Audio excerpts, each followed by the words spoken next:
one thing I ain't surprised about is that people probably took the rap for other people way more often than they do now. So I'm not really gonna even, say that it ain't true, because I feel like back in the day, that's probably what happened.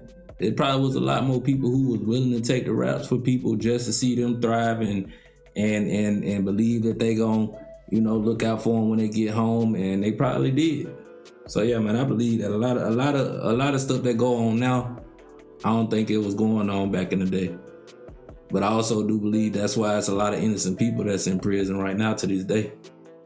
Released in the mid-2000s, Klein transitioned to legitimate work, appearing in documentaries and doing interviews about his past life. He even had a brief acting stint, including a role in the 2002 film Paid in Full, from Emory Jones, who held it down in prison for Jay-Z only to feel betrayed in the end, to DeHaven Irby, the man who once took a bullet for him and later called him a traitor. To Diddy, now caught in federal charges that could destroy everything. Here's what really happened to Jay-Z's most dangerous allies. Begin with DeHaven Irby. Our first story is perhaps the most tragic and controversial of them all. DeHaven Irby, the childhood friend who claims he introduced Jay-Z to the drug game. DeHaven, who's 6 months older than Jay-Z, grew up with him in the same building, on the same floor in the Marcy projects. They were inseparable. More than friends, they were brothers in every sense of the word. According to DeHaven, he was the one who taught Jay-Z the ropes of street life, including how to navigate deals and avoid risks. They hustled together in the late 1980s and early 1990s, moving cocaine from New York to places like Trenton, New Jersey, and Maryland. But here's where the story gets intense. DeHaven claims that one night during an uptown drug deal, everything went wrong. Any issues he ever had, I handled that. From reasonable doubt, when he sit here and tell you, my man got his side sprayed up on Uptown Block, that's me. That's me with this scar from here up here. So he never had no street issues. Rob him, I'm going to see them. You understand? When I go see them, so he was got his me dummy on the floor with the guns, surrounded with the guns to my head. Behind him. Only thing that saved my life is me really knowing these things. They spared my life. DeHaven was shot protecting Jay-Z, taking a bullet in the side during an ambush. He waved down a cab, gave Jay-Z the drugs and money. I guess if that makes sense to him, that, the reason why he didn't get killed was because they knew him, what was the point of them doing all that to you then? Or I think he just making that story up now, like, oh yeah, they knew me, so that's why you here. Nah, bruh, your story might be fabricated, or, you got what you deserved and they let you go. But it definitely wasn't because they knew you, because otherwise they wouldn't have did it to you. And told him to get his mother and meet him at the hospital. This moment, according to DeHaven, proved his ultimate loyalty. Jay-Z even referenced this incident in Dead Presidents 2 from his debut album, Reasonable Doubt, rapping about his man getting his side sprayed up on an uptown block. But the real betrayal came years later. In the early 2000s, DeHaven was arrested on federal drug trafficking charges. He claims that during his trial, Jay-Z looked him in the face and promised support, saying, "Don't worry about it, bro. I got you." But then, according to DeHaven, Jay-Z completely ghosted him. No visits, no money for lawyers, no support for his family. Look at me in my face, right? During my trial, look at me in my face telling me, yo, don't worry about it, bro. I got you. And I never see him again. DeHaven fought his case and won, beating the charges without cooperating with authorities. But by then, the damage was done. He came home to find himself homeless and struggling, while Jay-Z had become one of the biggest stars in hip-hop. The beef escalated when Jay-Z released No Hook in 2007, with the line, "Fuck DeHaven for caving, that's why we don't speak," implying DeHaven had snitched during his trial. DeHaven has consistently denied these allegations, stating in multiple interviews that he never cooperated and has no paperwork proving otherwise. The situation became even more complicated when DeHaven revealed that upon his release, he discovered Jay-Z was now partnering with Desiree Perez, DeHaven's ex-girlfriend from the early 1990s, who had become a federal informant in a major drug case and later became CEO of Roc Nation. Today, DeHaven is 55 years old and living a low-key life, appearing on podcasts and running an Instagram series called The Marcy Maid to tell his side of the story. In recent 2024 interviews, he's called Jay-Z a coward and stated that reconciliation is impossible, though he says he's forgiven him for his own peace of mind. I mean, at this point, man, it's kind of it's probably harder to blame somebody that then moved on like Jay-Z have and they got all the way disconnected from the streets. I mean, he probably did a whole lot of things back in the day, probably. You know, a lot of people say these rappers don't be doing what they be talking about. But he might have did a lot of things back in the day. But now it's no need to try to connect him with nobody that's from the street, because at the end of the day, he on the bigger and better things. Way bigger and better things, man. Like, he probably don't even remember dude's name no more, which I'm sure he do. But y'all get what I'm saying. Sean Diddy Combs. Now we come to perhaps the most explosive and current story on this list. Sean Diddy Combs, is partner right here. Jay-Z's longtime friend, collaborator, and fellow mogul who is currently facing some of the most... This is partner right here. People like this right here, like Diddy doing, you know, they on some other level type stuff. See, Buddy's still in the streets, still, you know, was still in the streets and things like that. By that time, he already was linking up with Diddy and stuff like that. Them boys is already on a whole nother level. So I'm sure he did look him in the eyes and say, I got you, and then turn his back and walked away like, shit, nigga, I ain't gonna see you no more. You feel me? So yeah, man, that's crazy works though. But this who Diddy linked up with. Sean, you know what I'm saying, which is Jay-Z. I think his real name Sean too, right? We got Sean Combs and Sean Carter. Yeah, man, crazy work. Serious allegations in hip-hop history. For decades, Diddy and Jay-Z have been linked as two of the most successful figures to emerge from the streets to build entertainment empires. It's 2020, y'all. Yeah. And it's different than when it was 2016. You know, the game has been elevated.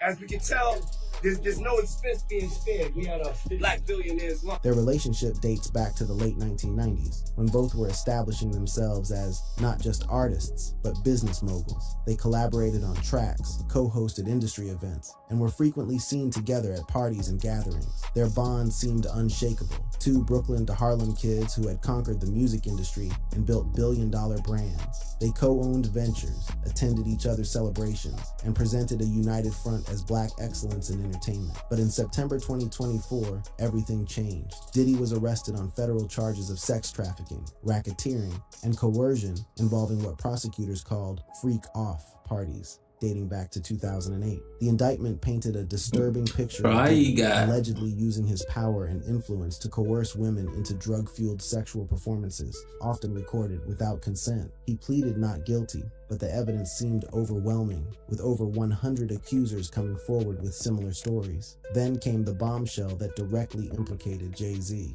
In December 2024, a civil lawsuit was amended to accuse both Diddy and Jay-Z of raping a 13-year-old girl at an after-party, which Jay-Z happened to get out of, and everybody think that he did pay the young lady some money in order to keep her mouth closed, because this was recent. If y'all haven't heard about it, you know, you can do a little bit of researching, but this is recent. She came out with allegations that, you know, Diddy and Jay-Z had assault her, and then out of nowhere, she disappeared. Like, once it got to the news and things like that, ended up disappearing. Jay-Z, of course, he denied it and things like that. So before it got a whole lot of headlight and before it went to courts and things like that, she ended up disappearing and saying that I think they ended up saying that the story was fake or something like that. So it never happened. But I think he paid off. I mean, you talking about a millionaire, man, billionaire. You talking about Jay-Z right now. Following the 2000 MTV Video Music Awards, the anonymous plaintiff, represented by attorney Tony Busby, claimed she was lured by a limousine driver, drugged, and then assaulted by both men, while an unnamed female celebrity watched but didn't intervene. Jay-Z's response was immediate and fierce. He denied the allegations completely, calling them heinous and accusing Busby of extortion and blackmail. His lawyer, Alex Spiro, filed a countersuit claiming Busby had demanded a settlement to keep the suit private, which Jay-Z refused, stating he would never settle false claims because it would only encourage more false accusations against celebrities. Jay-Z emphasized that he had never been close friends with Diddy, despite their public appearances together. Diddy What? still remains in federal custody awaiting trial on the original criminal charges. Meanwhile, Jay-Z has tried to distance himself publicly, with his lawyer stating in interviews that despite decades of public friendship, they aren't close friends, a claim many find hard to believe given their documented history of collaborations, parties, and business ventures together. Emery, Vegas, Jones. Now, here's a story with a different ending, one that shows what happens when loyalty goes both ways. Emery Jones, nicknamed Vegas for his flashy style, met Jay-Z around 1989 during their prime hustling days in Brooklyn and New Jersey. They were deep in the cocaine trade, with Jones handling logistics and distribution alongside Jay-Z. Who is Emery Jones? Who is Emery Jones? Humble soul, that's who I am. Just a humble soul that just happened to have a great best friend and brother named Jay-Z as part of the story. Jay-Z idolized Jones's business acumen and loyalty, referencing him in tracks like Allure as a figure who exemplified both the rewards and dangers of the street life. Jones was part of Jay-Z's inner circle as he transitioned into music, providing that crucial street credibility to early Roc-A-Fella ventures. But unlike the Haven story, this one takes a very different turn. In the early 2000s, Jones was arrested on federal drug trafficking charges related to cocaine distribution. He was sentenced to approximately 16 years in prison in 2003, serving time in facilities like FCI Fort Dix. Now, here's where the story diverges dramatically from DeHaven's experience. Jay-Z demonstrated rare loyalty throughout Jones's entire incarceration. During Jones's time behind bars, Jay-Z visited him multiple times, sent financial support to his family, and even referenced his plight in his lyrics to keep his name alive. This wasn't just talk. Jay-Z literally kept Jones's name relevant in the culture while he was locked away, ensuring that when he came home, there would be opportunities waiting. Jones has openly discussed this in interviews, saying that Jay-Z's actions during his darkest hours proved he was solid and that their bond was unbreakable. This loyalty wasn't just emotional, it was practical and life-changing. When Jones was released around 2019 after benefiting from sentencing reforms and good behavior, he didn't come home to nothing. Instead, he was immediately brought into the Roc Nation family. Today, at around 55 years old, Emery Jones is thriving as the head of Roc Nation's apparel division. He's launched incredibly successful collaborations, including a Puma partnership that resulted in his own signature sneaker line in 2023. So, okay, this is crazy, right? So apparently, dude, before this, I forgot his name, but the one that got, hit up and all that, shot up or whatever the case may be, evidently he must have been a crash out or a dummy, because Jay-Z distanced himself from him and didn't care nothing about him. He sent him out to prison and then, just like, forget him. Now this dude right here, he showed love when he came home. So that's why, man, you gotta pay attention to your surrounding circles, man, or be like Buddy right here, like two of them thrive and the other one he on the interview, talking about what he did for him, and that really don't matter. That don't matter. It's over with. You better it's over with. Something almost unheard of for someone who isn't an athlete or entertainer. His work emphasizes themes of redemption, second chances, and betting on yourself, which is literally the name of his signature project, Notorious B.I.G. When we talk about Jay-Z's deadliest affiliates, we have to address the Notorious B.I.G., born Christopher Wallace, one of his earliest and most influential connections in hip-hop. Biggie and Jay-Z were both Brooklyn natives trying to make it in the rap game during the early 1990s, and their relationship was complex. Part friendship, part rivalry, but always respectful. They collaborated on the legendary track Brooklyn's Finest from Jay-Z's debut album Reasonable Doubt in 1996, a song that showcased both of their lyrical abilities and cemented their status as two of Brooklyn's best. There were even plans for them to form a supergroup called The Commission, along with other top-tier rappers, which would have been one of the most formidable crews in hip-hop history, given their street credibility and talent. However, their relationship wasn't without tension.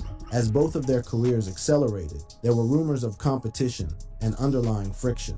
Biggie was already a superstar with Bad Boy Records, while Jay-Z was still grinding with his independent Roc-A-Fella label. Some accounts suggest their relationship had begun to sour over territorial issues and the natural competitiveness of two alpha males vying for the crown of New York's best rapper. Then came the tragedy that shook hip-hop to its core. On March 9, 1997, Biggie was gunned down in a drive-by shooting in Los Angeles, leaving a Soul Train Music Awards party. He was just 24 years old, at the absolute peak of his powers, with his album Life After Death about to drop. The murder happened amid the infamous East Coast-West Coast rap feud that had already claimed Tupac Shakur 6 months earlier. It was like, I went from, like shock. I just couldn't believe it. Like, I just got finished talking to this man on the phone. Like, it wasn't even, he was in the club, like, having the time of his life, It was just like that just couldn't happen.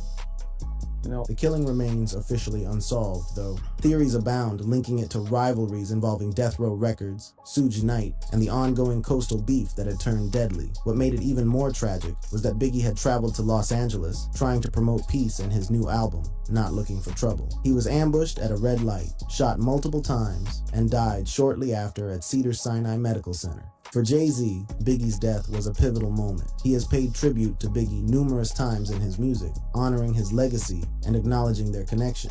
But there's always been speculation about Jay-Z's role, or lack thereof, in the East-West beef. Some have questioned whether he could have done more to prevent the escalation, while others have suggested he benefited from Biggie's death by filling the void left by Brooklyn's King. He definitely benefited from, I believe like most people probably do believe Tupac and Biggie would have stayed in the scene. I think rap would have been a whole lot different. You know what I mean? It's great now, but I feel like it would have been a whole lot different, and a lot of people who got the power now wouldn't have the power. Calvin Klein, Bacall. Moving deeper into Jay-Z's past, we need to talk about Calvin Bacall, known as Klein, a name that might not ring bells for casual fans, but was absolutely legendary in 1980s Brooklyn. Klein wasn't just another hustler. He was a notorious drug kingpin who Jay-Z looked up to as a big brother figure and mentor in the game. Starting around 1989, Jay-Z began hustling under Klein's wing, learning the intricacies of scaling operations and evading law enforcement. Klein's operation was massive, involving stick-ups and large-scale cocaine distribution before he linked up with the young Sean Carter. The relationship was so impactful that Jay-Z immortalized Klein in multiple songs, most famously in Allure, where he raps about riding shotgun in Klein's green BMW 5 Series, and in December 4th, where he portrays Klein as a symbol of the addictive nature of street life. Klein's influence on Jay-Z went beyond just drug-dealing tactics. He represented a lifestyle, a level of success in the streets that seemed untouchable at the time.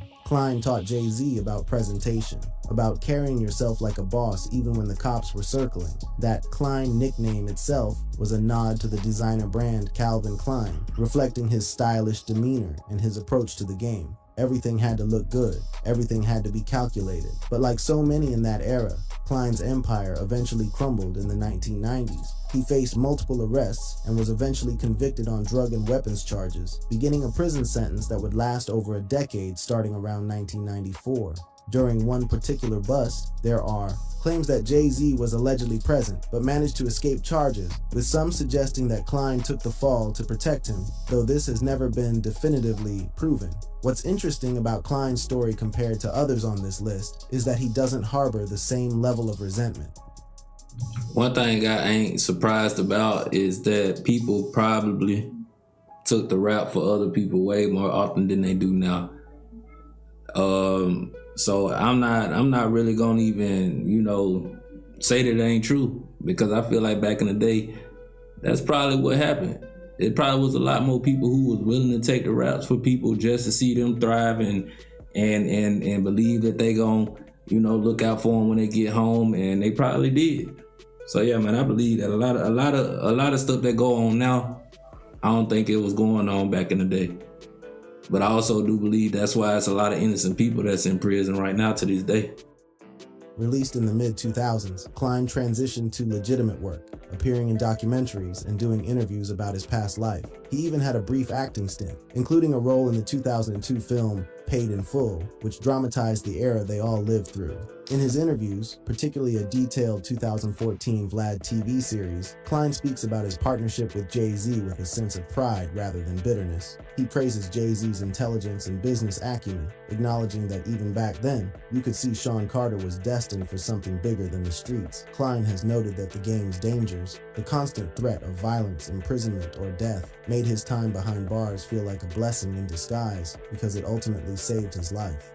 Kareem Biggs Burke. Now we're getting into the business side of Jay-Z's affiliates, and Kareem Burke, known as Biggs, represents one of the most important partnerships in hip-hop history. Biggs was one of Jay-Z's closest business affiliates and co-founded Roc-A-Fella Records in 1994, alongside Jay-Z and Damon Dash. But before the music empire, Burke had his own reputation in the streets. Biggs was involved in street hustling with Jay-Z, and crucially, he provided seed money from drug profits to launch the label. His deadly reputation stemmed from his low-key but influential role in the cocaine trade during the late 1980s and early 1990s. While he wasn't as flashy as some others, Biggs' street connections and business sense made him invaluable in funding early ventures like Roc-A Clothing, which would eventually become a multi-million-dollar brand. For years, everything seemed perfect. Roc-A-Fella became one of the most successful independent labels in hip-hop, releasing classic albums and building an empire that extended far beyond music. But Biggs' past eventually caught up with him in a major way. In 2010, Biggs was arrested as part of Operation Green Venom, a massive federal investigation targeting a marijuana trafficking ring that spanned multiple states. This wasn't some small-time operation. We're talking about a sophisticated network moving hundreds of kilograms of marijuana across state lines. Burke pleaded guilty to conspiring to distribute over 100 kilograms of marijuana and was sentenced to 5 years in federal prison in 2012. What happened during those 5 years is actually quite remarkable. Burke served his time in facilities like USP Canaan, using his incarceration for deep self-reflection. He found religion, giving his life to Christ, and when he participated in a 2017 Reddit AMA after his release, he spoke openly about his spiritual transformation and the lessons he learned behind bars. Released in 2016, Burke immediately sought to distance himself from the drama that had plagued Roc-A-Fella. In multiple 2025 interviews on platforms like Drink Champs, he clarified something crucial. The 2004 split when Jay-Z sold Roc-A-Fella to Def Jam wasn't actually a hostile breakup as media had portrayed it. According to Biggs, it was a planned exit that made business sense at the time, though the execution and aftermath created tensions. Today, in his 50s, Biggs has completely reinvented himself. He focuses on philanthropy, launched a luxury fashion brand, and dedicates significant time to mentoring young entrepreneurs in legitimate business. Dame Dash. When we talk about Jay-Z's affiliates, we absolutely have to address Damon Dash, even though he wasn't strictly from the streets in the same way as others on this list. Dame was a hustler in a different sense. He had roots in Harlem's street culture, but his real gift was in business and promotion. Together with Jay-Z and Biggs Burke, they co-founded Roc-A-Fella Records in 1995, and Dame's aggressive entrepreneurial spirit was instrumental in the label's early success. Dame was the CEO, the face of the operation, the one making noise while Jay-Z focused on the music. He secured distribution deals, negotiated with bigger labels, and built Roc-A-Fella's reputation as an independent force that played by its own rules. They expanded into fashion with Roc-A, film production with Roc-A-Fella Films, and seemed unstoppable throughout the late 1990s and early 2000s, but cracks began to show. The problem started around 2004 when Jay-Z sold his stake in Roc-A-Fella Records to Def Jam and became president of the larger label. Dame felt betrayed, believing Jay-Z had essentially dismantled what they built together. From Dame's perspective, Jay-Z chose corporate America over the independence they'd fought for. And worse, he did it in a way that left Dame and Biggs on the outside looking in. The fallout was messy in public. Dame accused Jay-Z of being disloyal and going corporate, while Jay-Z's camp suggested Dame's erratic behavior and poor business decisions made the split inevitable. What followed was years of subliminal dices in interviews, with Dame becoming increasingly vocal about feeling used and discarded once he was no longer useful to Jay-Z's ascension. Things things got worse financially for Dame. He filed for bankruptcy in 2015, losing significant assets and facing multiple lawsuits. His relationship with Jay-Z didn't just cost him a business partner, it effectively shut him out of many opportunities in the industry, as few wanted to take sides against someone as powerful as Jay-Z had become. There were legal battles over Roc-A-Ware, disputes about master recordings, and a general sense that Dame had been systematically pushed out of everything they'd built together.